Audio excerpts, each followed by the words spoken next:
Phil in chat says, hoping the new territory changes are going to help on the fresh start servers.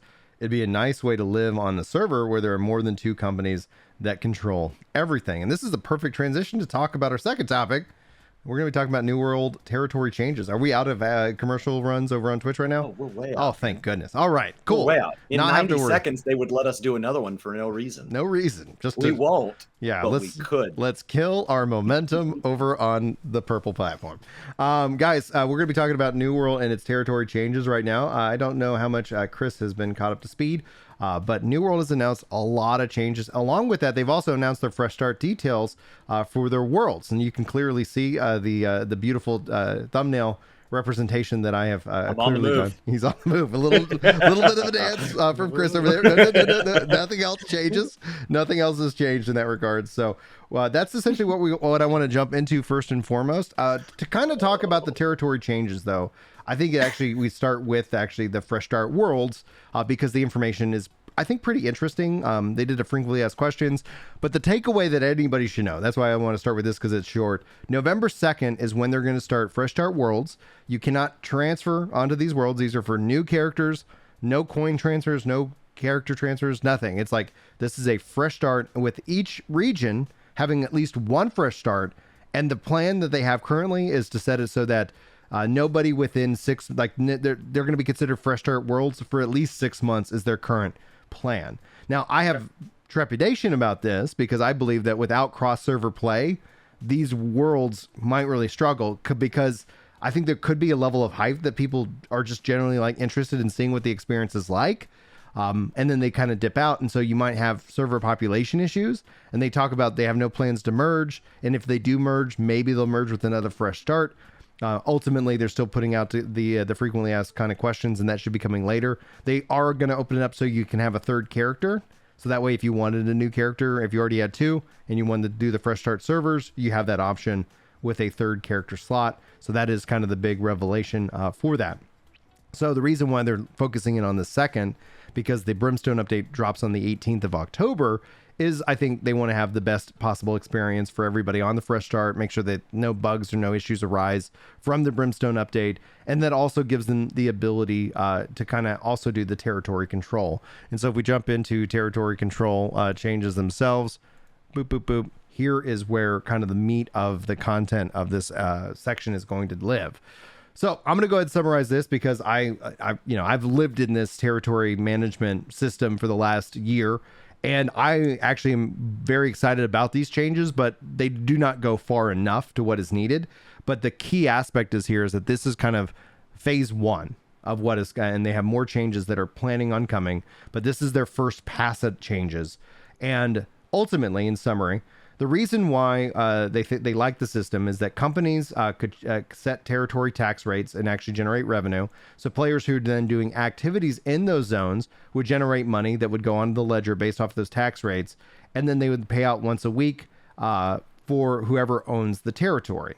What's changed over the course of the last year, though, that was the original idea, but because of all the changes, things have to change. And so they've made it to where moving items between towns is free and easy and fast. You can teleport anywhere for 20 Azoth, so you're never ever outside of a window, not able to get around. They've also made it easier to store items, and they've linked all the trading posts. So a part of the original design has completely changed, and thus it constituted a change that they needed to make. And so essentially kind of what was going on here is they wanted to now evenly distribute more of the coin rewards because everything has been going through Everfall and Windsward. Those were the high profile zones. You're making millions and millions of gold each week with those zones. Everybody else has been just awful. It's just been no reason to upgrade. People aren't leveling them up because it's just too costly. So they wanted to make them more valuable. They also wanted to incentivize actually good territory management. So leveling up your towns and defending your towns against invasions. So what they're going to do is now distribute gold between all territories more equitably so that owners of Everfall and Windsward don't run away in power. They want to distribute gold in smaller towns to make them more valuable to have territories worth actually fighting for. And they want to give territory owners strong incentives to actually level up and maintain those towns. And so you actually now have this chart and breakdown based off the town level and the gold distribution that will actually go through. So they were saying, I think it's probably up here, that Everfall and Windsward on a server, if you controlled both, you're actually getting 40% of all the weekly coin generation. So you're just dominating. But now they're going to break that down to where Windsward and Everfall will generate 12.5%.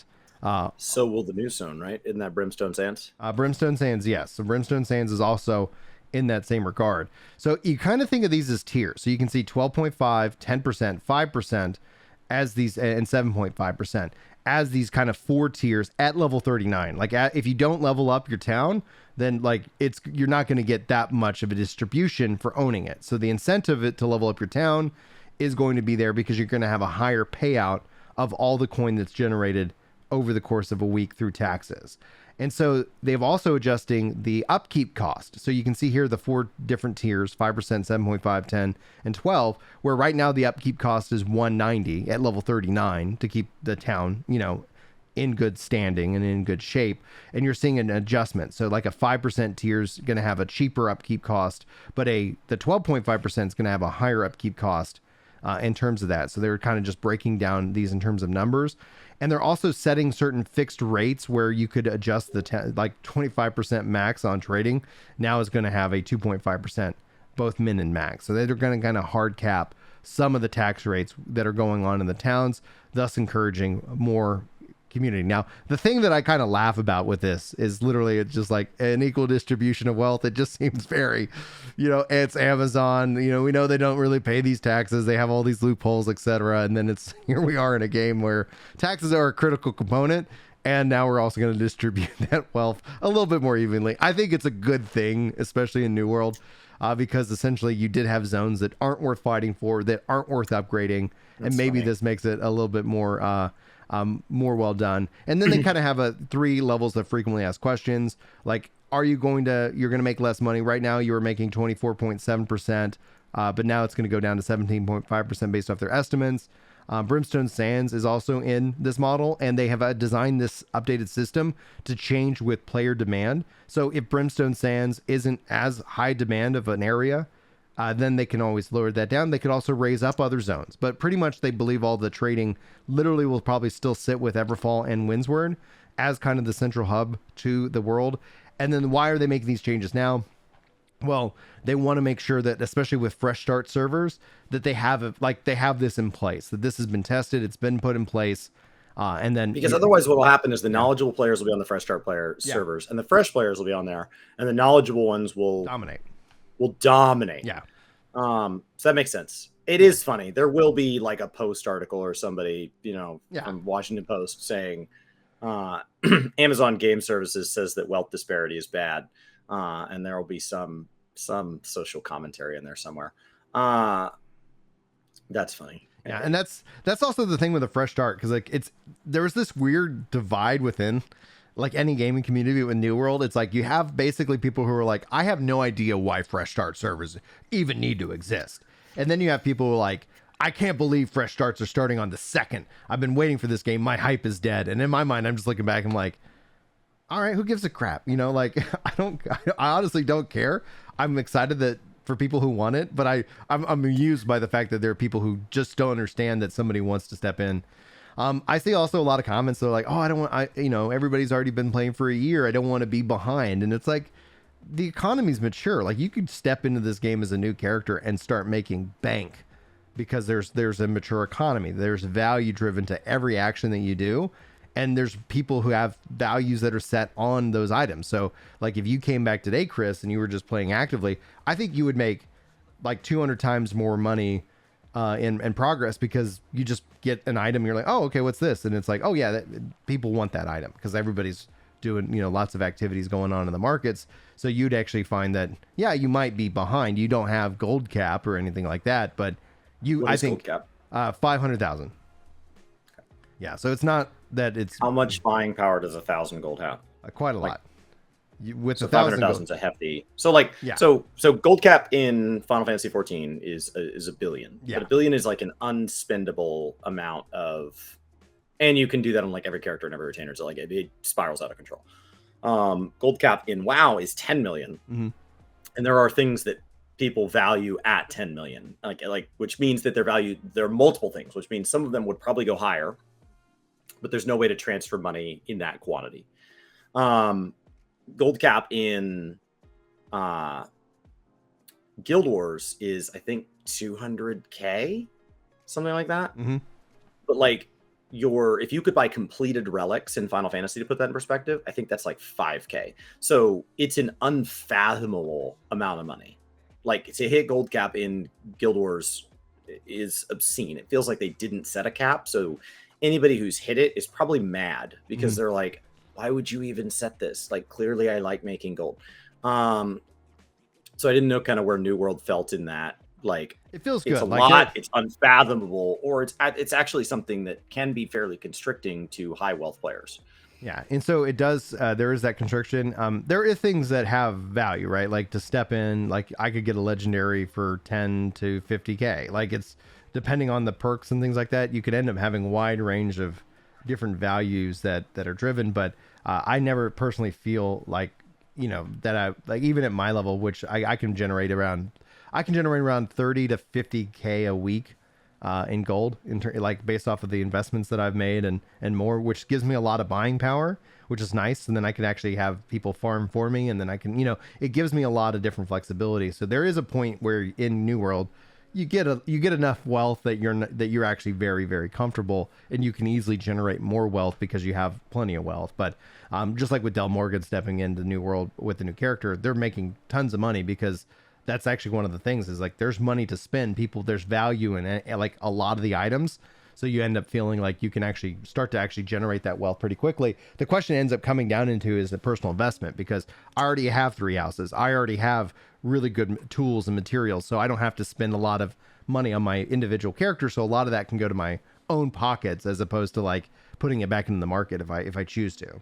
Is there inflation? So like, World of Warcraft and Final Fantasy suffer from inflationary rates that would cripple any real world economy, because quest givers are giving out infinite gold in trade for the same task being done over and over, as opposed to real world governments that have a relatively fixed amount of currency in circulation, and they are introducing it slowly, and then we're all just swapping who has the money. So it's really hard to see it kind of just spiral out of control. Mm-hmm. And that's why there's like a debt economy, because the debt is not capped. So you can borrow against borrowing, and so like that's how the real world starts to try to find a way around that limited currency. Mm-hmm. In video games, the way around is raw gold farms. And so that's quests, that's monsters that drop gold.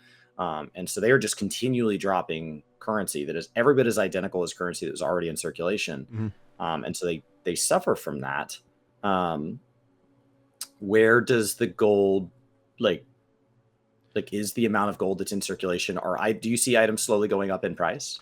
Yes and no. It really depends with the people playing just with any kind of patch and hype, right? So items can go up in price, and there is also a little bit of deflation depending on the demand, etc. So for example, like feathers were massively deflated, and I ended up buying a bunch of feathers and just kind of sitting on them for a long time. And then as people returned to the game and they were like, oh, I need to level up these things, all of a sudden I was selling feathers for like 3 coin each. So I was able to sit, you know, and sit on an asset and then essentially sell it for a profit. And yes, the price of that will dip. You know, the prices fluctuate based off demand, but we're actually not seeing massive inflation. There's a natural inflation that happens in like any economy, you know, and that what the goal is that you want it at a certain rate. You don't want it to be, you know, controlled. So yeah, you don't want it to be so like, you know, hey, it's 50% inflation. The United States is 3.2 was annually over a 100-year period. There are individual years that are wildly high, yeah, like the 80s, individual years that are low, yeah. But the 100-year average is 3.2. Yeah. And so, but yeah, like that's essentially where like they've actually put out very like different economic reports on the state of the economy. And they're like, yeah, things are looking really good here. There's definitely like some gold sinks in that already exist in the game. I think there probably could be a little bit more. And that's where, when it comes down to the fast travel, I do wonder if we'll see, because they're talking about making a new system to take advantage of Azoth, because they think that that's interesting from crafting. But the fact that teleportation uses it, and it really like, I had like Rurikon, he's like, I'm sitting at 1,000 Azoth. I'm capped on Azoth all the time. What do I do with it? And it's like, well, if you're not into crafting, you just sit capped on it. But they are working on new systems to take advantage of it. I could see them shifting teleportation as a convenience to a coin cost, which offers, just like in Final Fantasy and in Guild Wars, it offers a constant gold sink back, out of the economy as well, which helps kind of keep inflation ultimately in check. World of Warcraft has basically let that gold portion for travel kind of fall away as they add more and more versions of like Hearthstones, which are like favorited Aetherites type things, but they're free and they're just on a timer. And so like I don't feel that I spend that much unless you're really jumping around doing stuff. I feel it's really affordable to travel in World of Warcraft. Yeah. Final Fantasy ran into an issue where theirs were capped, and so when they uncapped it, it helped a little bit, but some actually got cheaper. So once again, I feel like the least valuable FC buff, in my opinion, is the reduction to teleportation cost. Allowing your FC members to reach cap of crafters and battle jobs is way more valuable, in my opinion. Especially with the ease of access of Aetherite tickets, which you can set a value to. You literally say, if it's above this value, use it. Otherwise, that's not worth the ticket. I'll just pay the gil. Yeah. And so it's really, really good. And so travel cost is really cheap. I think Guild Wars does it best as a gold sink. So what they do is it's kind of a multiplier of your level and the distance. Yeah. And the game, because it's so open world driven from a PvE standpoint, does a really good job of giving you a reason to feel that traveling is valuable. Yeah. And so since you're always traveling and you're always leveling, everything grants experience. You are eventually level 80. You're always paying the max level to go whatever distance to do your dailies, and your dailies will take you everywhere. And so I actually feel that travel cost is a pretty substantial weight on my gold making ability, and then that gives me a reason to then do my dailies, which then pay gold. So ironically, like the traveling around doing achievements and dailies is what costs me, but the act of doing dailies, like your first 3 dailies of the day, pay you a chunk that more than covers the travel cost for the day, but then you feel like I need to do that every day. Yeah. And so I think that's a really healthy kind of hamster wheel that they have us on. And by comparison, because I think when we talk about money, at least here in the U.S., money is kind of a taboo subject. So like we can't talk about politics, religion, sex, or money. Money is something is where people get really people tend to get hurt by it, and that's only gotten worse as the wealth disparity in the United States has gotten larger, and because there are very different experiences being had. And so when you talk about that in video games, I would say, when I say that's a healthy loop, think about it like item level. In World of Warcraft and Final Fantasy, or even New World, you're starting to see this continued rise of power. And you're always chasing the next most power. And you use that power to go out and slay things of higher difficulty to get more power. And so it's a feedback loop. The only purpose in having the gear is to kill things. And the only purpose in killing things is to get the gear. And you just go around and around and around. And it helps your game loop have like a natural life cycle that just lives, dies, repeats. And I just want resources in games to do the same thing. A lot of times, Gil in Final Fantasy 14, one aspect of that cycle dies. And when it does, the use of Gil just kind of dies off until something can kind of jumpstart that life cycle again. It's artificially like jump started. I've seen, you see a lot of people who sit on Gil. I'm guilty of it. That it's like, okay, I'm happy they're adding in new Gil goals with the gilded mounts and things like that, and hopefully they'll continue to support that aspect. But that's something I really appreciate about New World, because I think the economy and essentially that idea of trade is a way that you actually then incentivize value. And ideally, the challenges aren't invisible, right? Because I just released a video talking about botting within New World, because I see a lot of people like, this bot, and then it's like, well, then you actually message them and there's like, no, it's just a player who just beat you to the resource, and then they mined it and then they moved on.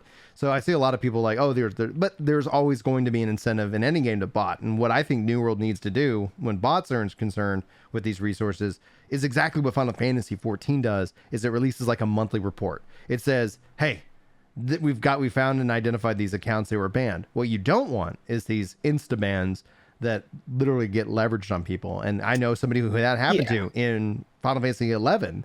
Randy on a private server was accused of botting and literally was like, oh, he was just AFK and he was just standing there and someone's like, oh, I think that's a bot.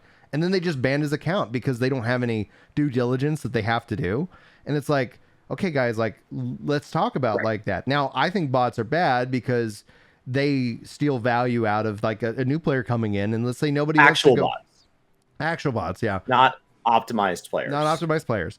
But not no lifers. Not no lifers. Right. No, yeah. Come on in, no lifers. But come on in. The value ends up being, especially with an economy, like a player-driven economy the New World has, is that, oh, there is value in garlic. And garlic has a decent price that is fetched off of it. Do you want to go gather garlic? Well, if you do, you can make a lot of money doing a garlic grind, just like going out and gathering garlic. Or like you can just say, no, not my thing. But that ultimately is now a quest that you choose to opt into because you can use the money that you make off of garlic and you could actually get yourself a great piece of gear. In fact, maybe even a best in slot piece of gear. So it has always these incentives. Now there's disincentives because that drives up the idea that somebody wants to sell you that gold because you want to short circuit that, right? So it's not a perfect system, but I think it does for me, it adds a lot of value where I feel like I get a lot of value in going and gathering. I enjoy it from a relaxing perspective, but then I'm also making progress because gold is power.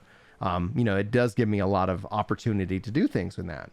And I do want to address Jeremy. He did talk about Jeremy, if our links in the description for the Discord, if you want to get a part of our New World group, we play every Fridays. We're going to be playing Friday tonight, 4 p.m. Central. Come hang out in voice. We'll get you back in. It's just a bunch of guys and girls having fun.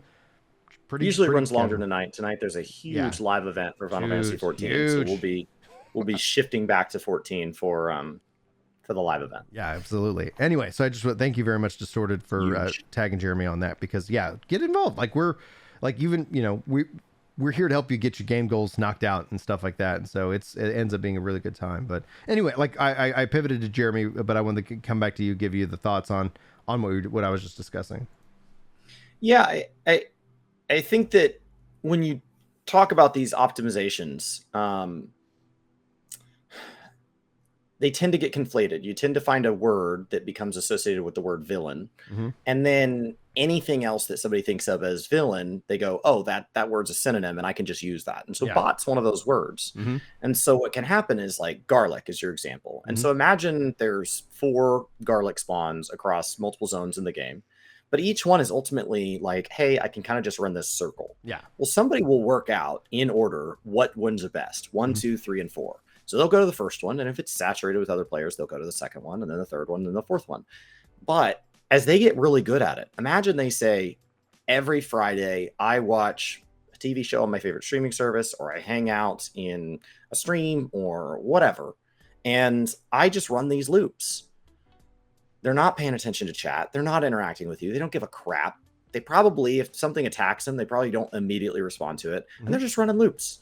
And I just do that. And every Friday I run loops for an hour or two. It looks a lot like bot behavior. It looks a lot like bot behavior, but they're not. Right. They're just no life in garlic for an hour or two every week. And that's because there's also value in doing that. There's also value in that. It's not like, well, I got to do it. So it's like, oh no, right now garlic is in demand. I can go do this and make a killing.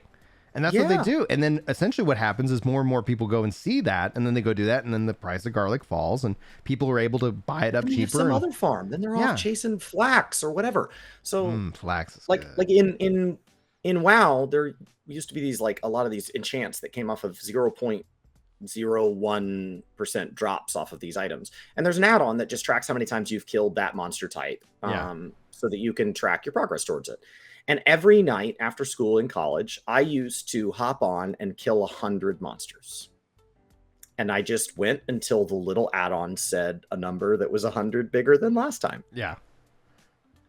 It looks a lot like botting. Yeah. I wasn't. I was there. I was doing it. And you're like, yeah, but nobody would actually play like that. It's super boring. I'm not disagreeing that it's boring. I'm disagreeing with your initial portion of the statement that nobody would actually do that, because I am. I am doing it. Yeah. And so I think that's where I struggle with the botting behavior is that yes, I don't want there to be actual bots, but I don't mind if there are people that optimize the game more than me. And the idea that I do or don't think that's fun is irrelevant. As they're having fun and they're not hurting anybody, that's great. Let them do that. And especially a New World where, like Brian mentions multiple times, in these posts, like I'm not fully leveled, but I've done a ton of tree chopping and rabbit shooting. Yeah. It's a hunting and survival simulator for me. But that's also a beautiful thing. Chopping down trees and shooting rabbits. That's the way to play this player game. Who's like a top end player is probably like, this guy's just shooting rabbits. It's got to be a bot. It's got to be a bot. You're not even having fun. Oh, yeah, I'm having a ton of fun. I am having fun. Yeah, that's actually the best way to play this game. It's like I released this weekend 2 different leveling guides for New World. One's how to level efficiently, and the other one's how to level with perfection. And perfection's like, stop trying to race to 60. Like, get lost in the game. You're going to actually be leveling up so many different aspects that by the time you get to 60, you're going to be in a much better position than somebody who just XP races to level cap. You're going to have a better experience. You're going to be able to take advantage of more things. You'll end up having a good variety. It's kind of like you go to a buffet and you like, yeah, you try everything, right? And then by the time you kind of, after you go one round, you're like, I really liked this, this, and this. And maybe it surprised you. Maybe you're like, I've never had sushi before, but I tried it. And oh my gosh, like they have really good sushi here. Like you never really know. And that's actually the way that you're leveling is literally the best way to enjoy the game, because then, and when you stop having fun, you take a break. But so many people are designed in this, like, I got to get to level cap. And it's like, let's step away from that aspect because of the supporting systems, right? Because of the territory control, because of the housing, because of the player driven economy. Like you could literally just be in a better position, having more technical power than another player, because you didn't have this aspect of this sprinting to the level cap of the game. And that's not to dig on sprinting. There are games where I sprint. I play New World as a break from those games. And so I do sprint. So it's not a dig on that. I just find that New World for me is that casual game, which is really interesting because I'm not that in most games. And so it's felt really odd. As a matter of fact, I was such a sprinter in Final Fantasy that when I went to start engaging in lore and the slower paced version of enjoying the game, I found it easier to create another character. And I'm typically a one character guy like Brian. And I had to create another character because that helps me when I log in have a different mindset. It's like stepping into a role playing for a D&D game. It's like, no, this is my story character. Yeah. And if I don't feel like doing story, I don't log into that character. Right. That it is for that and that alone. And actually, I really have enjoyed that because it lets my main really truly be me. And I don't feel pressure. So if I come across a side quest and I don't want to do it on my main now, screw it. I'll let the story character handle it. Yeah. And so it's been really nice to have a second way to play 14 as kind of my main game.